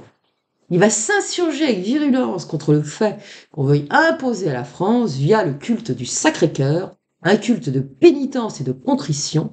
Quel scandale que celui de vouloir inciter les Français à se repentir d'avoir fait la Révolution, dont sont nés les droits de l'homme. Bah ouais. Et il ne sera pas le seul à se déchaîner, Clémenceau. D'autres vont lui emboîter le pas. C'est ainsi que la Chambre des députés va se prononcer par 261 voix contre 199 en faveur d'une nouvelle loi visant à faire abroger celle de 1873. Et là, je peux vous dire que les catholiques de France, qui ont soutenu l'édification de la basilique, sont dans leurs petits souliers. Ils tremblent, et si tout allait s'arrêter là. Le cardinal Guibert va reprendre du service et sa plume en attendant, et il va écrire une lettre à la Chambre des députés. Elle va être longue, intelligente, bien argumentée. Il va commencer par rétablir la vérité dans la réalité des faits, qui ont été déformés évidemment et manipulés par tous les détracteurs du projet, et surtout il va faire preuve de bon sens. Avec habileté, il va expliquer que si les travaux sont déjà bien avancés, si ça s'arrête en route, ça va avoir des conséquences financières épouvantables, notamment pour les contribuables. Et il va clairement énumérer les raisons de tout ça. Et son argumentation, évidemment, va faire mouche, la question de l'argent clouera les becs, et les opposants, enfin les becs des opposants, et on n'entendra plus parler de quoi que ce soit. Comme pour ce qui est des séismes, il y a quand même parfois des répliques, et va y en avoir une. En janvier 1897, un certain Rouanet, député du 18e, va remettre le feu aux poudres. Un député de droite, Albert Lemain, fera preuve d'une grande éloquence pour le renvoyer dans ses buts, en évoquant à son tour les conséquences financières qui découleraient de l'arrêt du projet. Mais la tirade de ce sieur Lemain à l'Assemblée ne se limitera pas à cela. S'adressant à ses collègues socialistes qui soutiennent avec vigueur la charge de Rouanet, il rappellera que des milliers d'ouvriers travaillent sur le chantier depuis des années et que leurs salaires ont toujours été assurés. Ce chantier a donc été une source incroyable de revenus réguliers pour ces braves gens, pour ces milliers de braves gens. Et le main rappellera encore que lorsque ces ouvriers tombent malades, ils sont soignés gratuitement à l'hôpital Saint-Joseph. Il terminera enfin sa magistrale tirade en posant une question à la Chambre. Y a-t-il vraiment urgence à mettre sur le pavé tous ces courageux ouvriers du chantier de Montmartre? Une fois encore, l'opposition laïque se fera clouer le bec. Effectivement, comment contrer cela, sauf à se tirer une balle dans le pied? Il s'agira de la dernière tentative des partisans de la laïcité pour faire céder les travaux d'édification de la basilique du Sacré-Cœur. Mais un autre problème va se poser lorsque l'architecte Abadi va rendre l'âme et qu'il faudra le remplacer. C'est un certain Daumet qui lui succédera. Si Abadi avait posé quelques problèmes parce qu'il n'en faisait qu'à sa tête et qu'il passait des commandes sans y être autorisé, ce qui va souvent entraîner évidemment des difficultés de trésorerie, le nouvel architecte va y poser d'autres problèmes. Il va entreprendre en effet de modifier les plans de son prédécesseur. Bah oui, il veut son truc à lui. Et il veut rajouter ceci, supprimer cela, enfin bon bref, et ça va coûter. Ça va occasionner des dépenses considérables, si bien que ça va vider très vite la caisse du comité. Résultat, on est en déficit de 599 000 francs à la fin de l'automne 1885. Et dans un premier temps, cet électron libre et dépensier de Daumet, qui se prenait de surcroît pour un génie, va refuser de démissionner, évidemment. On va quand même arriver à l'y convaincre, à l'en convaincre, et ça va y avoir une séparation à l'amiable quelques mois plus tard. Mais là, on a compris, ça sera finalement un groupe d'architectes qui va superviser les travaux jusqu'au bout, jusqu'au parfait achèvement de ces travaux. En novembre 1886, Monseigneur Guibert rendra son dernier soupir. Une grande messe sera célébrée pour le repos de son âme dans la basilique toujours en construction. Ce sera l'archevêque de Reims, Monseigneur Langenieux, qui va célébrer cette messe, et à l'occasion, il y aura 200 prêtres et 16 évêques qui vont l'assister. 3000 fidèles seront là pour assister à cette messe émouvante. L'archevêque le méritait bien, parce que sans lui, le Sacré-Cœur ne serait sans doute n'aurait jamais sans doute dressé ses jolies tours dans le ciel de Paris. Et les travaux vont se poursuivre. La basilique va continuer lentement de s'élever grâce au travail de milliers d'ouvriers. On la verra pousser dans le ciel, cette belle basilique, depuis les 4 coins de la capitale, n'en déplaise aux fâcheux. L'intérieur de la basilique sera inauguré solennellement le 5 juin 1891 par le nouveau cardinal archevêque de Paris, Monseigneur Richard, en présence de 3 cardinaux et de 14 archevêques. À cette occasion, le pape Léon XIII va adresser une belle lettre qui sera lue à l'Assemblée des fidèles. Et à ce moment-là, les travaux sont encore loin d'être terminés, puisqu'il manque encore le grand dôme, vous savez. Voilà. Et dès que le clocher va être achevé, parce qu'il va l'être avant le dôme, eh bien, on va élever la belle cloche, la fameuse savoyarde. Elle sera baptisée le 20 novembre 1895, avec une cloche à toujours un parrain et une marraine. Donc le parrain sera, c'est Monseigneur Richard, archevêque de Paris, qui baptise, mais le parrain est Monseigneur Autun, archevêque de Chambéry, ce qui est logique, c'est un savoyard, et sa marraine, ça sera la comtesse de Boigne. Ce n'est qu'en juillet 1914 que le congrès eucharistique qui se tient à Lourdes va enfin annoncer la date de la consécration du Sacré-Cœur de Montmartre. C'est prévu pour le 17 octobre 1914. Ah oui, ça tombe mal, parce que la Grande Guerre éclate évidemment le 2 août 1914. Donc, pour la consécration, c'est loupé, donc ça aura lieu 5 ans plus tard. La basilique de Montmartre sera consacrée 5 ans plus tard. Et oui, il faudra en effet patienter jusqu'au 16 octobre 1919 pour qu'elle soit enfin consacrée, et après que la paix ait été signée. La messe solennelle de consécration sera co-célébrée par le cardinal Hamet, que vous voyez sur la photo, et par le cardinal Vigo, qui n'est autre que légat du pape Benoît XV, ceci en présence de 9 autres cardinaux, 12 archevêques et 78 évêques. Les fidèles vont se presser jusqu'au sommet de la butte pour assister à cette grandiose cérémonie. La plupart des gens sont venus des 4 coins de France. Il aura donc fallu 40 ans de travaux titanesques, 45 millions de francs pour ériger le Sacré-Cœur, alors qu'il y en avait 7 millions qui avaient été budgétés au départ. Donc pour que ce Sacré-Cœur magnifique culmine enfin au sommet de la colline de Montmartre, telle une grande antenne dressée vers le ciel. La générosité des Français aura été sans borne.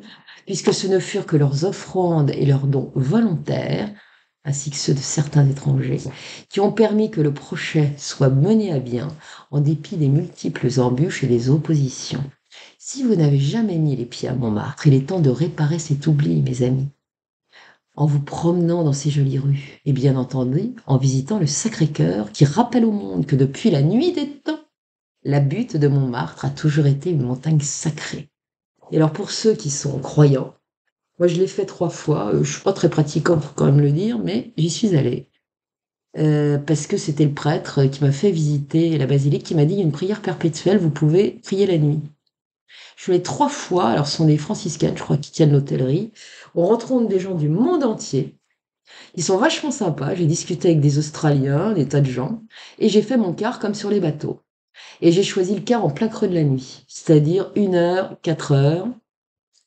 Et là, vous êtes enfermé dans la basilique.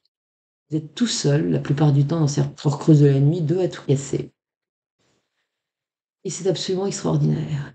Vous êtes dans un lieu, la basilique vous appartient, vous entendez vaguement les bruits extérieurs qui sont très, mais il y a quelque chose qui se passe. Donc si vous voulez, faire c'est une prière, participer à la prière perpétuelle, eh bien, faites-le.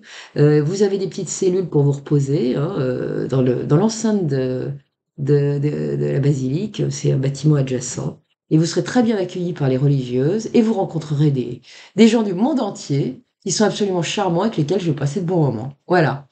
Bah, j'espère que ça vous a plu, que ça vous a intéressé, que vous avez passé un bon moment et que vous avez appris l'histoire de la butte, mais également une petite partie de l'histoire de la France, parce que vous voyez, c'est un endroit tout à fait particulier, et je suis sûre que ceux qui connaissent la buste Montmartre sous d'autres aspects, bah, peut-être, parce que je vous ai expliqué, bah, regarderont les choses un petit peu différemment. Voilà.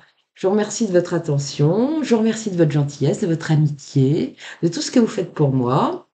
Bah, là-dessus, bah, je vous laisse, hein, parce qu'il fallait que je reprenne mes esprits et boire un bon verre d'eau parce que je suis KO aujourd'hui. Voilà.